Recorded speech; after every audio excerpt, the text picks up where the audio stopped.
a lot of shit comes up that people would want to vote on, like the bailouts, the war, all things of this nature. There's a lot of things that people would like that's going to affect us. We would like to vote on this, but you don't get to vote on it. You get to vote on a representative. These people are going to represent you once they get into office. And think about some of the laws that are in place to protect corporations. Think about some of the laws that are in place that fuck people over every day. They wouldn't be there if people were voting for them. We all have this desire to have someone lead us. We all have this feeling where we need someone who's smarter and wiser, who represents us. You know, and when you're really fucking dumb, the problem is really dumb people, they get a say in everything too. And they're subject to a lot of tricks.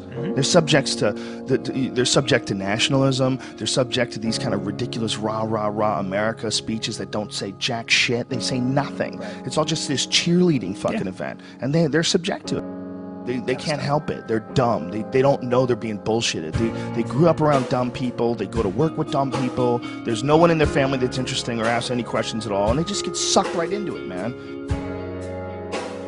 This society is so greedy, we're willing to go to war. We're willing to go places and send these big metal machines that kill people and fuck people up just so we can make more money. And the way our society is set up, I mean, I've heard it argued, and argued successfully, that our society runs on war. You know, it runs on the domination of the other parts of the world. And literally, that's the only way you can control a gigantic chunk of the globe. You have to keep everybody down, you know, and that's what our society is based on. We can't be fighting over each other because, you know, this guy's like 1 million people die in Iraq, and everybody goes, hey, as long as it doesn't happen over here. But it is, right. That is over here. It's just over here, over there. It's the same thing. It's some people you don't know that were born somewhere else who fucking got jacked. You get trapped in that whole idea of, you know, this is my team, these are my people, and, you know, someone fucking plays a country music song and throws up a flag, and I'm in. Fuck it. It feels good. Feels good to be in, right? Feels good to be, God bless America. Feels good. Singing around with a bunch of other people and you're all drinking. We're the fucking baddest motherfuckers on the planet. Woo! And that's how people get recruited. It's a clusterfuck, man. These poor fucking kids, man. Could you imagine being 18, 19, being talked into doing this shit for a bunch of bloodthirsty motherfuckers who just are trying to get whatever they're trying to get over there, whatever the fuck it is, whether it's lithium, you know, minerals in the mountains that they use to make cell phones, whether it's 90% plus of the world's opium supply, 90 fucking percent. That is a multi-billion-dollar business. And if you think these fucking industrialist cocksuckers that are running the world are going to leave that money behind, you're fucking crazy. Dude, they've got United States Army troops guarding Poppy Field. There's fucking so much heroin there. I mean, it's incredible. The fucking brother of the president of Afghanistan, his brother was selling heroin and getting paid by the CIA. I mean, god damn it. Heroin is absolutely addictive, okay? People who try heroin get hooked. Heroin is everywhere, okay? So you need to sell it. Someone's selling it. Who's selling it? I don't know, but 90% of it comes from this one place where we have to be to save our freedom. You can't criticize it, because if you criticize it, you're a shithead. You don't appreciate the troops and what they're doing for you, and that's not the case at all. I just don't like the idea of these fucking people leading us in any direction where you need to sacrifice your life. Well, I don't believe it. I don't believe them. When there's been so many fucking lies. I mean, the more you look it up, the more, I mean, you go into any of the stories on the weapons of mass destruction before we invaded and compare them to what we actually know that they really knew when they said that. It's like they did it on purpose. They wanted to get in there for whatever fucking reason. And if it's some crazy, the world is going to end if we don't stop this, but we can't tell you shit, like, I would love to believe you. I would love to believe that the reason why you're not telling us exactly what the fuck is going on is because you're really protecting us from some insanely evil thing that if we knew about it, society would collapse. But our strong, brave, powerful leaders are going to guide us without our knowledge. I would love to believe you. If you weren't all full of shit. We're going to have to step back and look at it all in a different way. And I don't think you're going to get that from just voting for president and dealing with all this nonsense that we have right now with the the two-party system. We're spinning our wheels. We're not getting any traction. This is all nonsense. It's the same nonsense with Obama that we dealt with Bush. Special interest groups controlling what people say and do and what direction the country goes in and save us from the bad guys. Just shut the fuck up, man. It's the same nonsense. Operation Northwoods was something that was plotted out during the 1960s, signed by the Joint Chiefs of Staff, where they were going to fake terrorist attacks on American civilians and blame it on the Cubans so we could go to war with Cuba.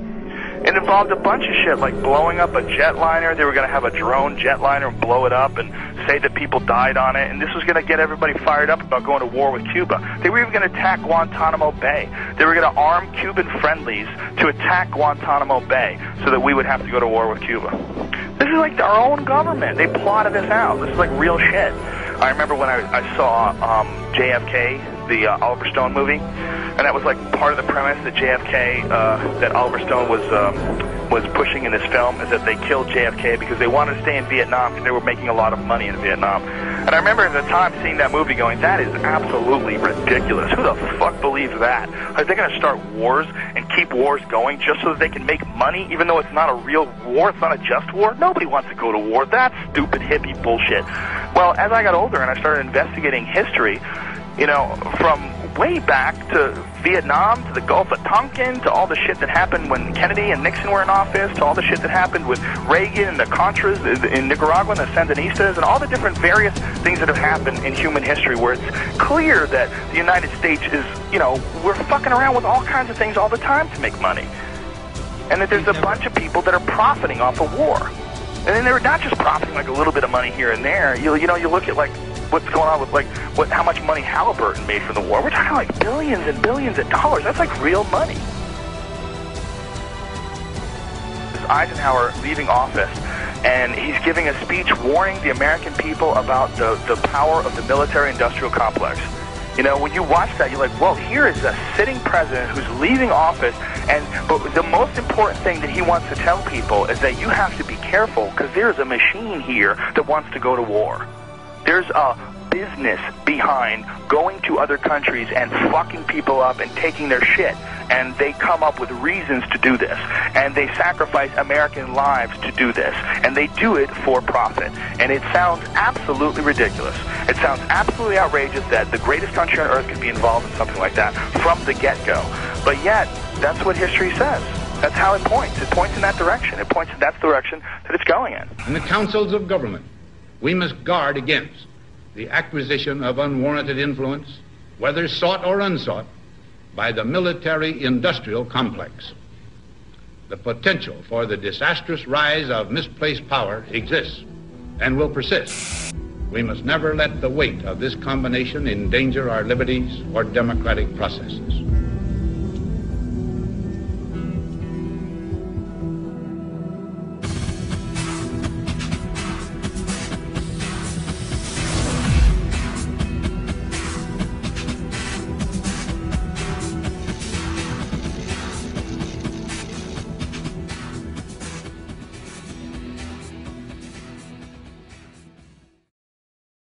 Tower 7 disturbs me the most. That Tower 7 just went whoosh, just like a controlled demolition. And everybody's like, yeah, but it had holes in the building, and you see the hole in the building. Yes, I see the hole in the building, but wouldn't it fall towards that hole? Why is it falling like that? That doesn't make sense to me with Tower 7. The way Tower 7 fell, it just kinked in the middle and fell down free fall speed.